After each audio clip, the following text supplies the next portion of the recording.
One of my takeaways after week 14 of college football, and one of my favorite predictions was predicting Arizona to take a pretty good step forward and win 7 or 8 games, and they did even more than that. They won 9 games, and they had an excellent season. And like I said, I thought those transfer portal pieces would pay off, and they did.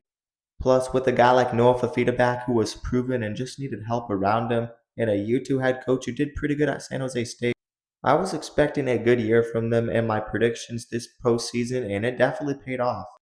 Texas does not belong in the college football playoff. I know they have some good wins and they lost to Ohio State as their third loss, but you also had bad wins against Kentucky, Mississippi State. If you beat unranked Florida, you might get in the playoffs. You got dominated by Georgia, a chance to prove yourself 35 to 10, and you beat an overrated Texas A&M team. I just don't think Texas belongs in the playoff. There's high risk, high reward with scheduling that Ohio State game, but it should matter. If you look at Vanderbilt, they also went 10-2. They scheduled an out of conference game and won it, but they're still not in because they don't have a super tough resume. And some people want to say, oh, Texas is a top 12 best team right now, but I really don't know if I believe that.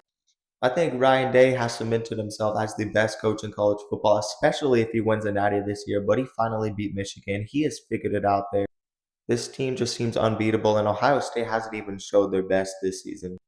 The SEC is overrated once again. Alabama was getting so much national title hype. They're not that good. They barely snuck by Auburn. They got outgained in yards.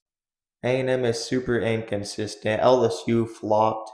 Ole Miss has a pretty big defense. They won't do much in the playoffs. The only team that might do something is Georgia, but I'm still questionable with them.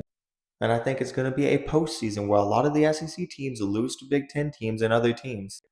As someone who did not hop on the Diego Pavia bandwagon right away after that Tennessee game, I think I did. This guy's having an incredible season. He has had his lows, but it's mainly ups, and I think he could win the Heisman Trophy. The 5 auto bids in college football are dumb. You get a lot of bad teams in because of it. There is no world where we should be having a chance to see a 5 loss Duke team get in. And why does a group of 5 team have to get an automatic bid? It's just a blowout. Personally, I would love them to just put the top 16 best teams in if they move to 16 teams, no auto bids.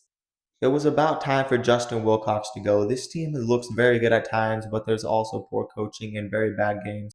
I think if they find someone who could do a job there and work with the talent, this could be an 8-9 win team every year in the ACC. Notre Dame should not miss the college football playoffs over Miami. I'm so tired of people saying Notre Dame has beaten nobody, but this has looked like one of the most dominant and complete teams in the country, and it should matter. Like I said earlier, Georgia is the only hope for a national title in the SEC, but the Big Ten will dominate the playoffs.